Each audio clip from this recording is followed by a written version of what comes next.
Today, smash burgers. I want to start by apologizing to all the Americans and all the people that love burgers, but this recipe turned out to be a little bit of a flop.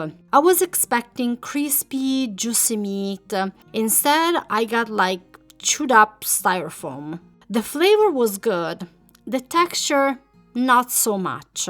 So, if you want to help me, you can watch the video and let me know what I did wrong. I start with seasoning the meat. I add in a bowl 1 teaspoon of onion powder, 1 teaspoon of garlic, a quarter of a teaspoon of pepper, 1 teaspoon of salt, and half a tablespoon of Worcestershire sauce.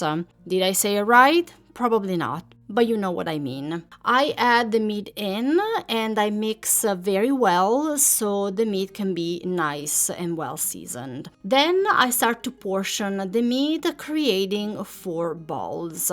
My first attempt of cooking a burger, it turned out to be a horror movie. I didn't put any oil in the cast iron pan. I just decided to go and put the meat on. I don't know, I just thought that something magic would happen, I guess. I squished it and I let it cook for a couple minutes. I actually thought that the meat was maybe too big or too thick, so I decided to reshape all the portions that I previously made.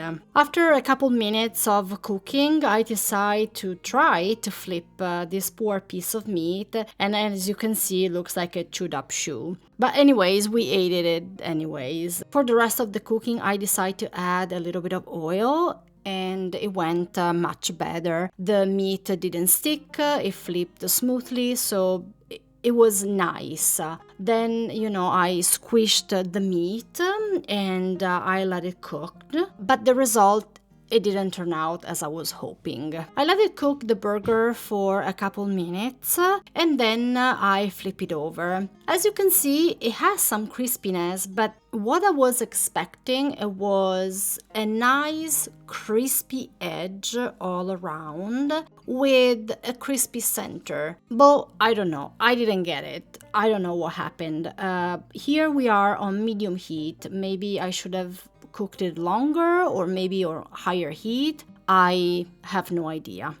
Anyways, my husband wanted cheese, so I put some cheese on it and I let it melt. And then I plated it and I finished cooking all the rest of the burgers. While the last burgers are finished cooking, I toast some bread to boost a little bit of the flavor of the sesame seeds in it. Okay, this is the final result up close. It doesn't look like the one that you see in the commercials, that it's juicy and it has all the juices dripping and it's crispy everywhere. It doesn't look like that. So if you have a way to make them like that on a cast iron pan, please let me know. This was my take on the smash burger. Please do not copy this sad recipe, and thank you so much for watching.